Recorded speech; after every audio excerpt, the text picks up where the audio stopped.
Can everybody hear me? Let's just wave our hands. All right, cool. How is everybody today? Good. Someone, it's Wednesday. It feels like Friday. Drop some positivity, something good that's happened to you this week. It could be in business. It could be in your life. It could be starting a new routine. What have you done to create momentum in your life? Remember, we talked about momentum and multipliers.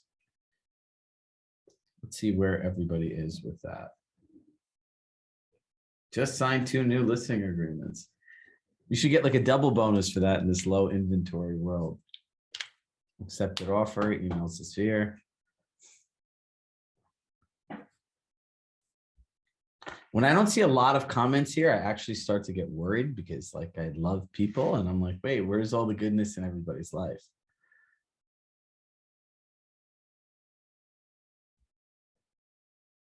There we go. All right, so a couple things for everybody. Bill, I'm with you on the grinding it out at the gym. I beat out 9 people in a multiple offer.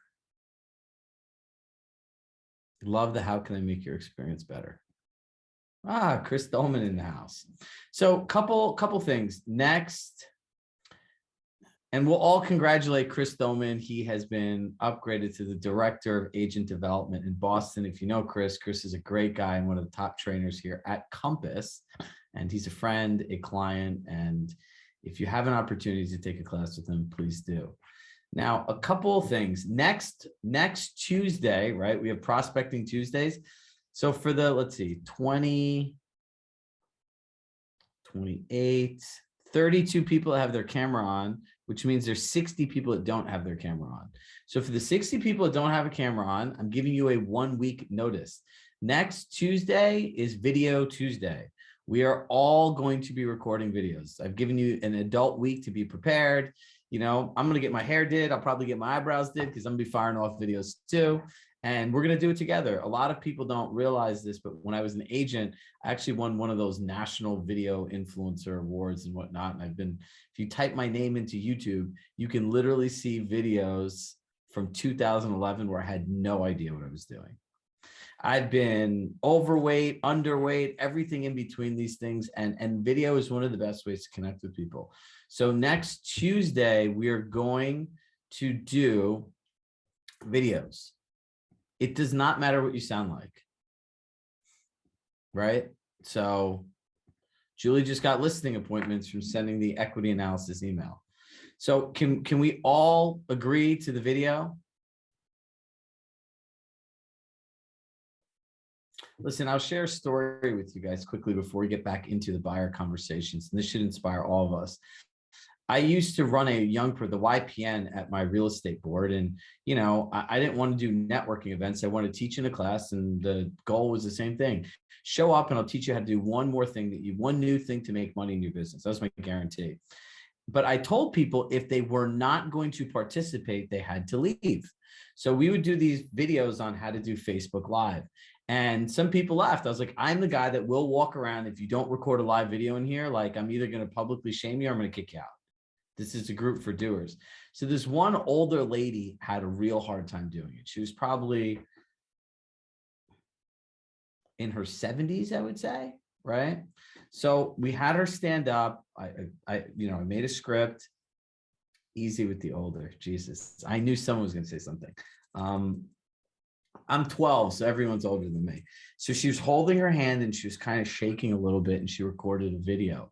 And maybe 15 minutes later, this woman who seemed very quiet and shy just screams out and goes, holy shit, 2,000 people have watched my video. Look at all these people. No one's ever written them. And it was just this moment, Steph, that it was that smile that made you realize people want you. They want authenticity. They want connection. And they don't want to talk to somebody who's perfect. Perfect makes people uncomfortable. Just remember that. Perfect makes people uncomfortable. So let's get back to our buyer dialogues, right? Remember, the most important skill that you need to have in this market, number one, is the ability to say no. No, right? My goal between this week and next week for everyone is to clean out all the bad juju buyers you have. Realistically speaking, Steven, Chris, you guys are sales managers. Is every buyer that an agent is working with really even meant to be out looking for a home in this market? No. But here's what happened. Have you ever had buyers get really mad at you for a bunch of things you can't control?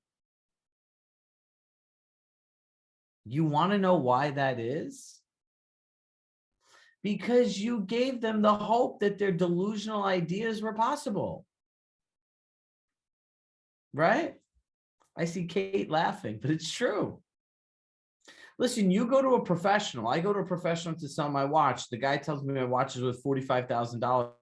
What do I think? What do I think I'm going to get for my watch? $45,000. I go home. I tell my wife wife is worth $45,000. When we get this money, we could do this, right? Now these people come to you with these crazy ideas of owning a home and what the prices is and what's going to happen. And you're like, all right, you know what? Like, we'll go out and try to find you a home. They don't hear try to find you a home.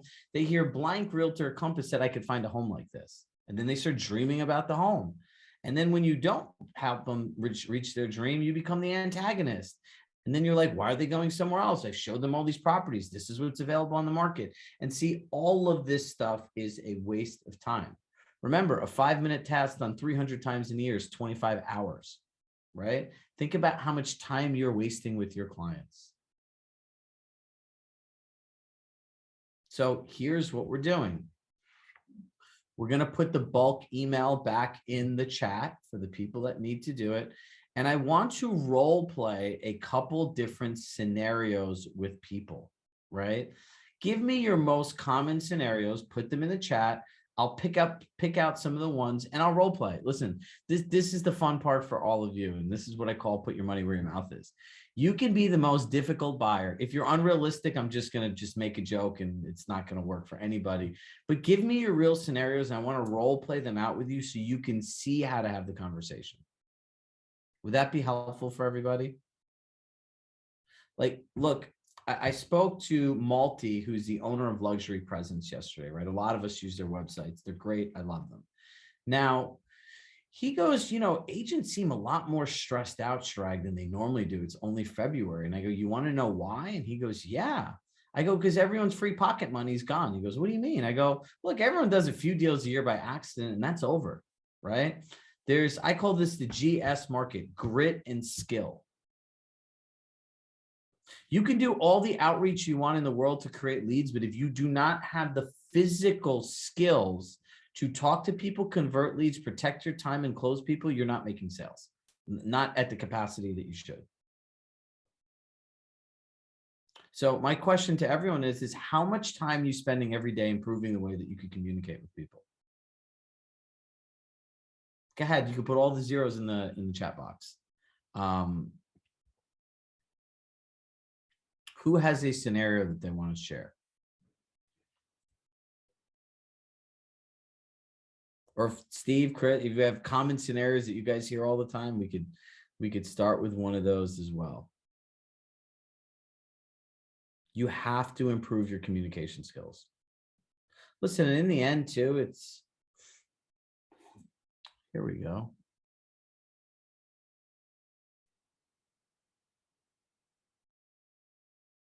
Okay, Kevin, unmute yourself.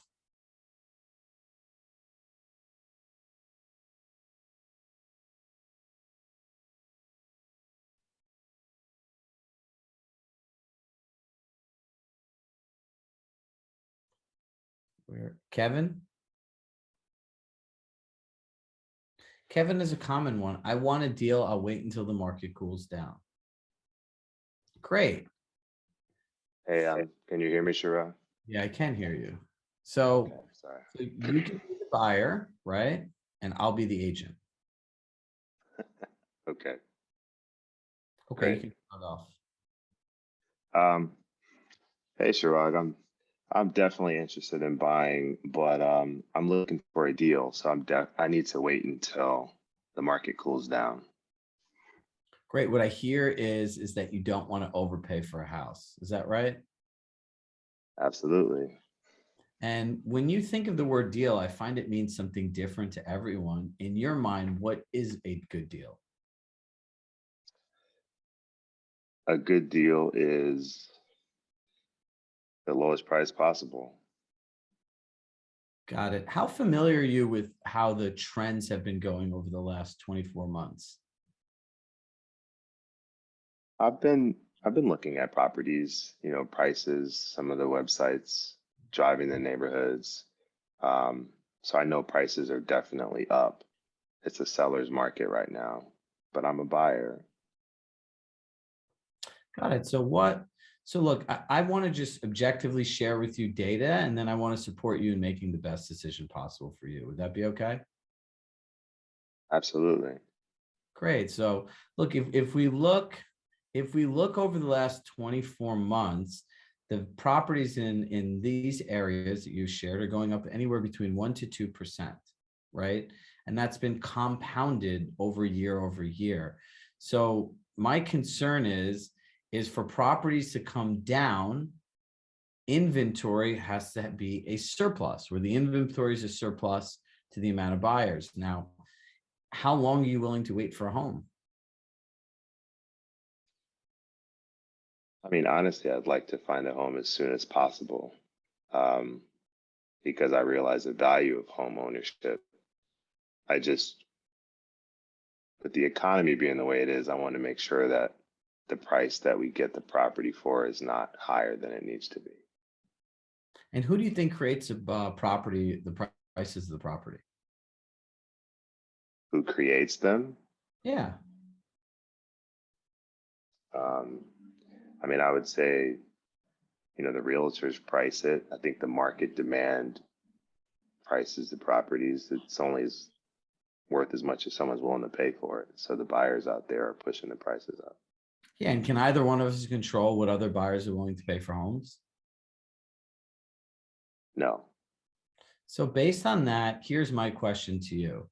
I see you are actively looking at home, which means you're putting your time into it. You see the value of home ownership, and you definitely want to own a home. The question that I would ask you to think about and speak with the other parties that are involved in this is, it is really right now the right time to buy a house.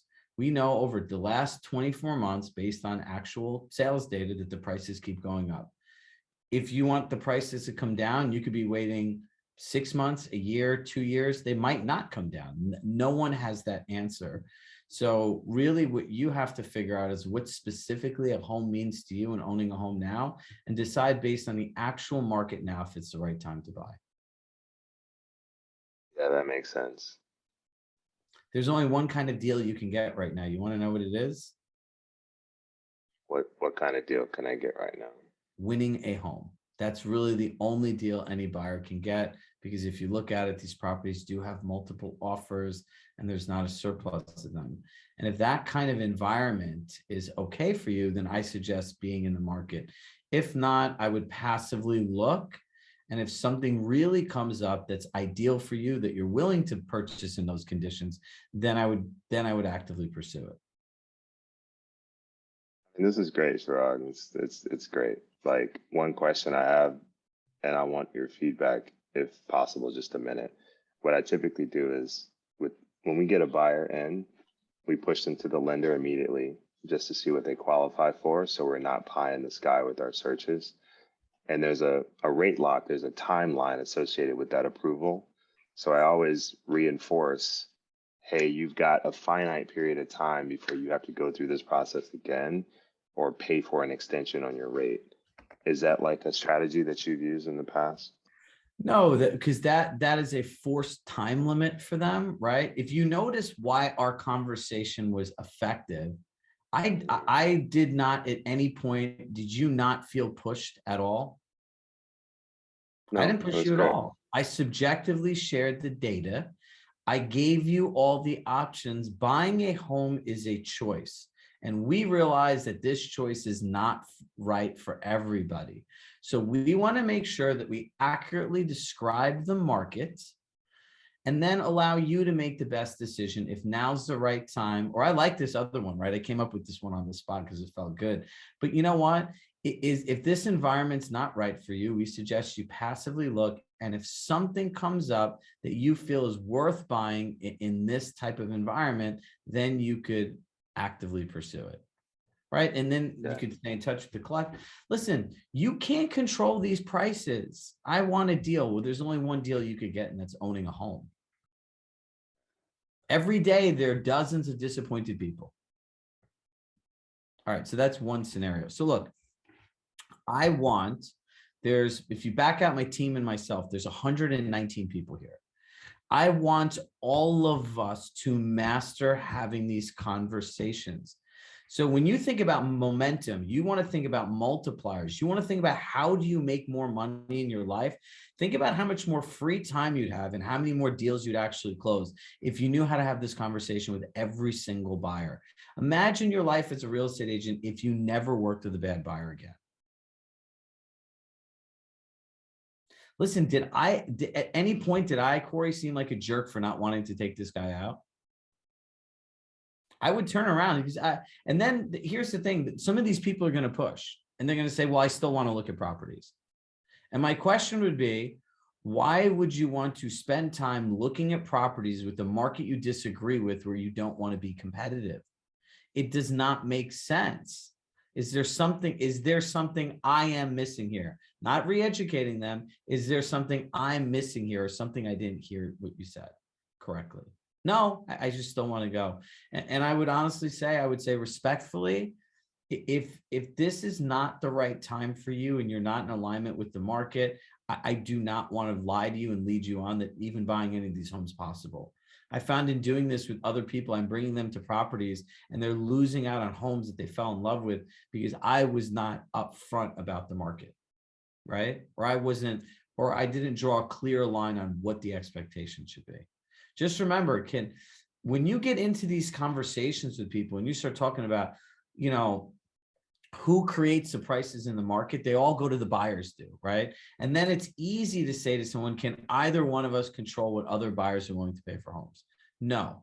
Then what can we actually control?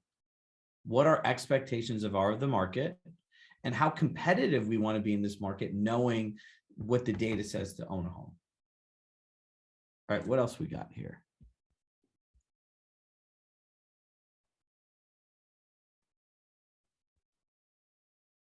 Let's see. Kim said you're a dreamer. That guy is a dreamer.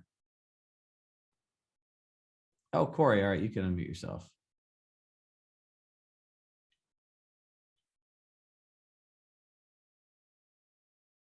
Corey, you there? What? I'm going to ask. All right, perfect. There you go. Hi. Okay, so you're the next contestant up. Steffi, you're up next. It is so you be the buyer and I'll be the seller. I mean, seller. I'll be the agent. I don't remember what the question was. What did I write in there? You're right. When interest rates go up, prices go down. Right. That was my last buyer. He just sold his house. He's currently renting, thinking that the prices will come down when the interest rates go up. And yeah, and I know you adamantly disagreed and you told him. So you could say, great, how long are you willing to rent while you wait out the pricing in the market? Well, interest rates should be going up very soon, according to everything I'm reading. Great. Interest rates have actually gone up from last year to this year by almost a full percentage. Have you noticed have you noticed based on the sold properties recently, the amount of multiple offer properties that prices have come down yet? Have you noticed? I have noticed. I have been looking. I'm actively looking for a house. And what have you noticed? That people are still buying at top dollar, but eventually that will change. So what I hear, Corey, is you want to make sure that you don't overpay for a home. Correct. So the real question is this: given that you feel that as the rates go up, prices will go down, how long are you willing to wait for the market to get to a place that you feel good about? Haven't thought about that. Okay, well, look, I could say that based on sales data for the last 24 months, the prices have continued to go up. And generally speaking, when there is a surplus of inventory, that's when prices seem to soften. So if you're willing to wait a year, 2 years, maybe 3 years, that makes sense, right? I don't want to mislead you in either way and support you in the decision you want to make. So, maybe, and can I give you potentially another option? Yes. given that I hear you saying keywords, I hear you saying that you don't want to overpay a home, and that 100% I'm in alignment with. Unless you find the ideal home where you're willing to be aggressive given these market conditions, I suggest you just continue to passively look. And if you do find something, let us know, and we'll just stay in communication. And when the time is right for you, then we'll help you. Don't argue with people. The majority of us are married, so we know, right? If someone's really upset, you can't instill logic in an emotionally upset person. All right, Steffi, you're up. Is this helpful for all of you, like, to actually see the dialogues? Like, look, I believe, like, you know, the Realtor Code of Ethics, there's a fiduciary responsibility. I believe I have that same fiduciary responsibility to you. So some people will get sick of hearing this, and I'm not going to stop talking about it, because in my heart, I really believe if you don't know how to do this, you're not going to be as competitive. And when your clients are doing this to you and you're frustrated and you're missing things in your life, you're not spending time with your kids, you're not working on your health, you're living in your car and you're not making money, that's how people end up in these dark places as real estate agents. And I see people there on February 16th. Right? So Steffi, what do you got? I have a buyer who thinks it's a personal affront that sellers are placing so much value on their home and putting it on the market for what they're putting it on for in the condition that it's in. It's a personal what? Attack on them? Yes, they're taking it personally. So what do they say? I can't believe they would do this to me, she's in full on victim mode. Yeah, can't believe they'll do this to me, that they're charging these prices and their house is in this condition. Ugh, just disgust. And you know what I would say? I would say I would say, so this is called level shifting, right? I'll teach you guys a good sales technique. Like, you're going to agree and then you're going to shift, right? You're going to say, you know what? I hear how disgusted you are with the prices and the conditions. And the reality is, Steffi, there are hundreds of other buyers that feel the same way that you do. Do either one of us control the prices that buyers are willing to pay for homes? No. No. And it's kind of crazy what they're creating in this marketplace, right? That's true. So the real question is, what makes most sense for you, given that these other buyers have created these scenarios, the sellers are taking advantage of this scenario? Is this the right market for you to buy a home? Well, I want a house right now. Okay, so then if you do want a house right now, is what I'm hearing, are you okay being aggressive and competing in this market with what it takes to win a home? I'll have to think about it. Okay. So take your time and think about it. And look, we're finding our clients are doing one of two things that we think is the best direction to go in. Would it be okay if I shared those with you? Okay. There's one group of people we work with that understand the only deal you're going to get is winning a home. So they've sat down, they've gone through the market conditions with us. They're fully equipped on what to do and how competitive they need to be. The second group of people feel that, you know, either price is too high, the market's too competitive, or they're not seeing the inventory that they'd want to spend this kind of money on. And they're continuing to look. And when they find the ideal price, they know how aggressive they have to be because we've had the conversation. And then at that point, they'll take advantage of the opportunity. Jaliska, you're up next. Does that make sense? Yep. Thanks. Perfect. Hi. What's up, buddy? How are you? How are you? So I actually have two clients like this, but one in particular that's very data driven, and they're okay with doing work, and we've actually been putting in decent offers, but he's constantly asking for data from, 5+ years ago to make sure that the money that they're investing into the house to either remodel or whatever the case may be, that they will get that in return when they're ready to sell their house in, a couple of years or 5 years or whatever it is. So I find it hard, especially in a market like today where they're paying top dollar for something and I can't determine I'm I'm having trouble finding the right words. Oh no, this is great. So this is like one of my favorite ones. So the reality is what does this guy do for a living? He's in tech. He There you owns his go. own tech company. He's a data nerd, right? So number one, the data people think there's a predictive analytic for everything in the world, right? Like that's one. So these people are trained to look at patterns. Number two, they generally think they're smarter than everyone, a lot of these tech people, right? So what you have to do is you have to draw a firm boundary, right? And you have to level shift, as you see, this is a common theme today, back to what a house really is for them, right? The reality is this. You could say, 5 years ago, was the world different than it is today? Yes. Yes, right? So you're going to say the only actual data we have is from 2020 going forward in now this pandemic COVID world. And I can tell you, and we can go through what the data is over the last 2 years. We can go through the amount of national inventory. I think someone said, like, I was on a call with Rory yesterday, and he was saying that the national inventory, someone said, was like 300,000 this year. Normally it's like 900,000. I don't know the exact numbers, but I could find them out. And you could say there's such a severe gap in inventory, which is driving up the prices, right? Interest rates are going up. So people that have been sitting around waiting are likely to pull the trigger because the Fed has made a formal announcement that they're going to raise rates. You know, I can provide you the past data.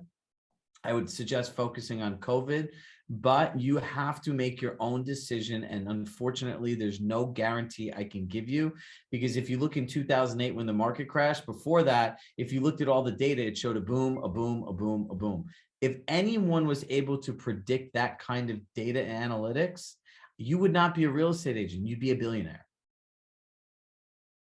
Right? Yeah. So that, I mean, I've been providing him data from 2020, and like he just started recently asking me for prior to that. And I just wanted to like kind of gather the appropriate words to kind of tell him like, no, that's a waste of time, pretty much, like, So without being that like blunt and rude. So but, I would say to him, I would say, what is your goal in looking at this data, right? He wants to make sure that the home that he buys will be profitable, that it's not going to be just a house they live in and then waste their investment.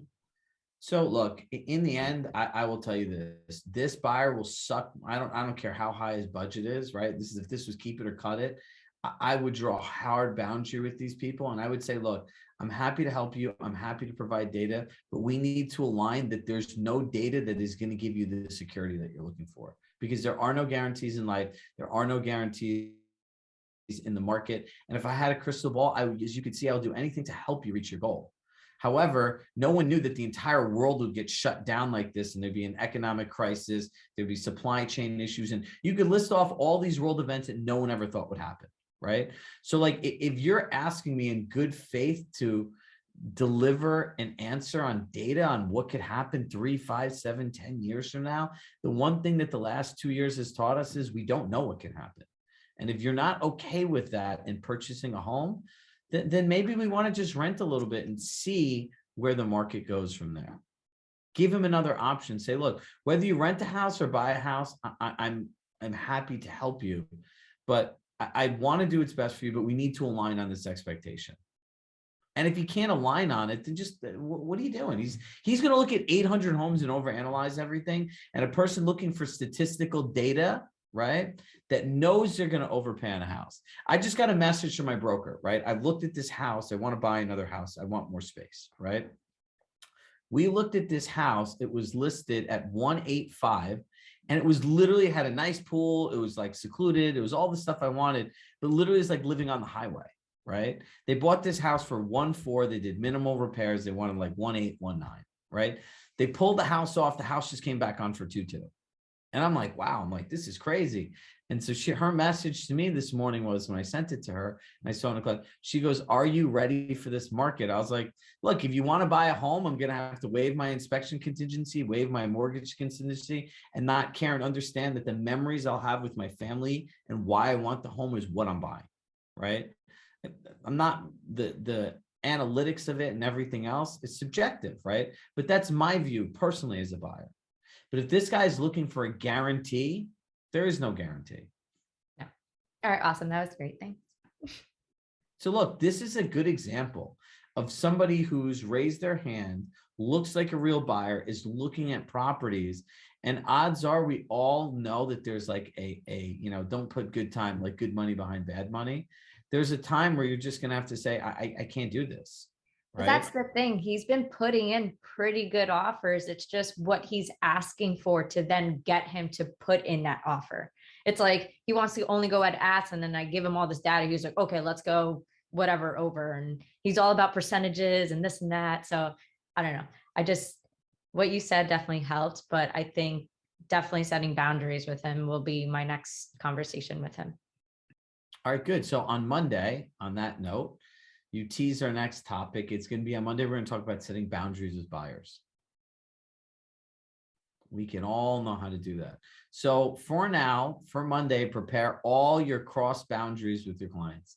Let us know how they violated your space, your email, your evenings, your weekends, and let's talk about how to effectively build boundaries. So now look, your job between now and Monday is send that bulk email out to everybody and set up conversations to realign people and only take people out that are willing to be competitive in the market.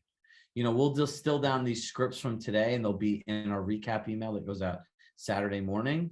So you'll have all of the things that we said and all the words and the rephrasing that you guys like.